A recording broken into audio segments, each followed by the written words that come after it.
बंद कर दिया जाए कमरे में, हर भोग सामग्री दे दी जाए और भोगो, तो ऊब जाओगे और हाथ जोड़ के कहोगे मुझे कुछ दिन के लिए अकेला छोड़ दो, क्योंकि उसमें सुख नहीं है, पक्का नहीं है। आकर्षण है माया का। अच्छा देखो, शरीर है ना अपना, अपने शरीर से देखो, या हम छूते हैं कोई परेशानी नहीं, और नीचे के द्वारों को छूते हैं तो रज साबुन लगा के धोते हैं ना, तो तुम्हारी सुख भोग बुद्धि कहाँ पे है? वहीं तो है ना, हुँ, वहीं है। स्पष्ट देखो, जैसे ऑपरेशन होता है ना, तो ऑपरेशन वाला अगर शर्माएगा तो फिर ऑपरेशन कैसे करेगा? उसको तो जिस अंग में रोग नजर आएगा उसी का ऑपरेशन करेगा। तो हम लोग कहाँ फंसे हैं? मलमूत्र के द्वार ही तो है प्रधान सुख भोग। गौर से देखो, फंसाया जाता है इससे और मिलता क्या है? फिर उसका कितनी देर तुम्हें सुख मिलता है? फिर हुँ। उसके बाद क्या शांति मिलती है? फिर उसके बाद क्या इच्छा नहीं रह जाती है? पूरा जीवन इसी को भोगते हो गया, फिर भी वही भोग की इच्छा है। मतलब कुछ तो जादू है माया का, कि है नहीं पर मुझे लग रहा है। यही मिटाने के लिए अध्यात्म समर्थ है। अगर अध्यात्म का ज्ञान नहीं है, कई बार सुना चुके हैं, एक चक्रवर्ती सम्राट महाराज भर्तरी जी हुए हैं, बहुत बड़े वीर और महात्मा भी हुए हैं। उनके छोटे भाई का नाम था विक्रमादित्य, हुँ, सब कोई जानता है, विक्रम बेताल हुँ, कथा नहीं सुने? और उनके छोटे भाई थे विक्रमादित्य। अब ये जब यौवन अवस्था को प्राप्त हुए, बहुत बहुत ही बुद्धि प्रधान जीव, अलग अलग होता है, वो बहुत माइंडेड थे, बहुत बुद्धिमान। तो उन्होंने मन को जांचा कि चाह क्या रहा है, सब कुछ है चक्रवर्ती सम्राट। तो मन ने मांगा एक सुंदर स्त्री जो कहीं भी सबके पास ना हो। और चक्रवर्ती सम्राट मतलब एक छत्र राज्य हुक्म कर दिया कि सब सुंदरियां हमारे सामने लाई जाएं। उसमें देश विदेश की सब सुंदरियां उनके सामने लाई गई। तो एक सुंदरी का नाम था पिंगला, जो सर्वांग सुंदर और मन पसंद एकदम। भर्तरी जी ने चयन कर लिया। अब उसने भी सौभाग्य माना, इतना बड़ा वैभव संपन्न राजा मुझे स्वीकार, और नौ अवस्था थी। बड़े वो वैज्ञानिक बुद्धि के थे। तो उनका अब मैं कुछ वर्ष राजकाज विक्रमादित्य को देता हूँ, क्योंकि मैं अनुभव करना चाहता हूँ कि मन ने कहा स्त्री में सुख है, तो क्या सुख है? मैं अनुभव कर, अब ना किसी से बोलूंगा, ना किसी से, इसी से बोलूंगा, इसी को देखूंगा, इसी के साथ रहूंगा, इसी से पूरी एकाग्रता। महल में समय से भोजन भर आ जाए, कोई सूचना नहीं, कोई हमारे पास नहीं आएगा। तो राजा थे, उनकी आज्ञा। विक्रमादित्य राज सिंहासन संभालने लगे और वो काफी समय व्यतीत हुआ, रात दिन उसी के सानिध्य में। तो एक मन में एक घृणा सी एक होती, पर फिर दूसरा कोई रास्ता नहीं है ना मन को, तो फिर वो उसी में बार बार गिरता। एक दिन एक ब्राह्मण तपस्या कर रहा था देवराज इंद्र की, निर्धन हूं, धन की प्राप्ति हो जाए। तो जब मंत्र अनुष्ठान पूरा हुआ तो देवराज इंद्र प्रकट हुए, उन्होंने बिना पूछे उसे एक अमृत फल दे दिया और अंतर ध्यान हो गए। उस ब्राह्मण ने सोचा इस अमृत फल को हम खा के क्या करेंगे, वैसे ही गरीब है, मर रहे हैं। अगर ये अमृत फल हमारा धर्मात्मा महावीर राजा वो पाले, तो सारी प्रजा को बहुत सुख मिलता रहेगा, क्योंकि बहुत धर्मात्मा राजा थे भर्तरी जी। पहले था कि राज दरबार में या राजमहल में संत और ब्राह्मणों के लिए निषेध नहीं था, कभी भी जा सकते हैं बिना रोक टोक के, ऐसा मर्यादा थी।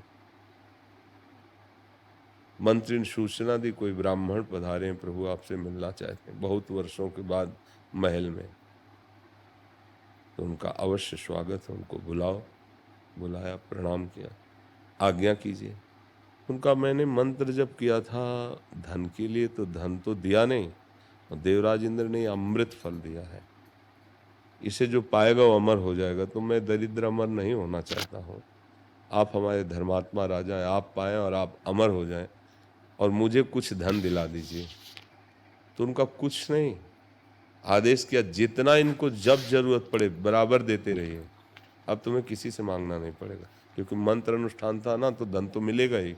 अब उसका प्रकार बदल गया, वो कभी व्यर्थ नहीं जाता। अब उन्होंने विचार किया कि अगर अमर फल मैं पालूंगा और पिंगला मर गई तब तो जीना मुश्किल हो जाएगा। मैं ये अमर फल पिंगला को पवा दूं तो जब तक जीवित रहूंगा तब तक ये हमारे सामने रहेगा। उसे कहा ये फल अमर फल है, आप इसे पा लीजिए। उसने कहा कि देवताओं के द्वारा दिए हुए फल ऐसे नहीं पाए जाते, पवित्र होके पाया जाता है। अब हम स्नान करेंगे फिर पा लेंगे, आप विश्वास मान लिए, पा लेंगे। मान गए। जिस महल पर वो एकांतिक वास कर रहे थे उसी की खिड़की से झांक के एक दिन देखा था पिंगला ने, तो अश्वपाल पीछे घुड़सवार थी, उसमें एक अश्वपाल था, राजा का अश्वपाल, मतलब एक सेना नायक की तरह शूरवीर, घोड़ों की सुरक्षा, घोड़ों की ट्रेनिंग बहुतों से करवाना सब। वो देखकर मोहित हो गई पिंगला। धीरे धीरे उनका मिलना जुलना। अब उसने विचार किया कि ये अगर अमल फल अश्वपाल को हम पवा देंगे तो अमर रहेगा, जब तक हम जीवित, तो हमारी मित्रता चलती रहेगी। अश्वपाल को जब अमर फल मिला तो उसकी आसक्ति थी महाराज के दरबार में नाचने वाली वैश्या से, मित्रता थी उसकी। इसने सोचा अगर उस वैश्या को फल पवा दे, नवीन अवस्था की थी, वो अमर हो जाएगी। वैश्या के हाथ में अमर फल आया, उसने सोचा मैं नीच कर्म करने वाली अमर फल पा कर क्या करूँगी, अगर मेरे महाराज ये अमर फल पा लेंगे तो धर्मात्मा है, वो अमर हो जाएंगे। मंत्री ने सूचना पहुंचाई, राज दरबार की नृत्यांगना आपके दर्शन करना चाहती है, बुलाया जाए। सरकार ये अमर फल मुझे प्राप्त हुआ है, इसे आप पालें तो अमर हो जाएंगे मालिक, हम तो आपके दरबार की नाचने वाले हैं। तो अमर फल देखा, ये तो वही है जो ब्राह्मण दे के गया था। कहा तुम अमर फल कहाँ से प्राप्त कर सकते हो, क्योंकि वैदिक मंत्रों के द्वारा अनुष्ठान से प्राप्त होता है, सच्ची बताना नहीं तो मृत्यु दंड दिया जाएगा। तो उसको कोई पता तो था नहीं ना। तो उसने कहा आपके महल के पीछे जो अश्वपाल हैं उनसे हमारी दोस्ती है, उन्होंने हमें दिया है। बोले जाओ ये बात किसी से कहना मत। जाओ। दूसरे दिन दरबार में घोषित किया कि महाराज भर्तरी जी आज राज दरबार में स्वयं पधार रहे हैं। शास्त्रों, प्रजा, राजमंत्री, सेवक सब उपस्थित हुए, बैठे और कहा अश्वपाल को बुलाया जाए। अश्वपाल, अब राजा का हुक्म, तो बहुत डरते हुए आया कि ऐसा क्या। तो उनका हाँ भाई, ये अमर फल तुम्हें कहाँ से प्राप्त हुआ, अगर सत्य बोलोगे तो मुक्त कर दिए जाओगे, नहीं तो अभी तुम्हारा तलवार से टुकड़े टुकड़े कर दिए जाएंगे।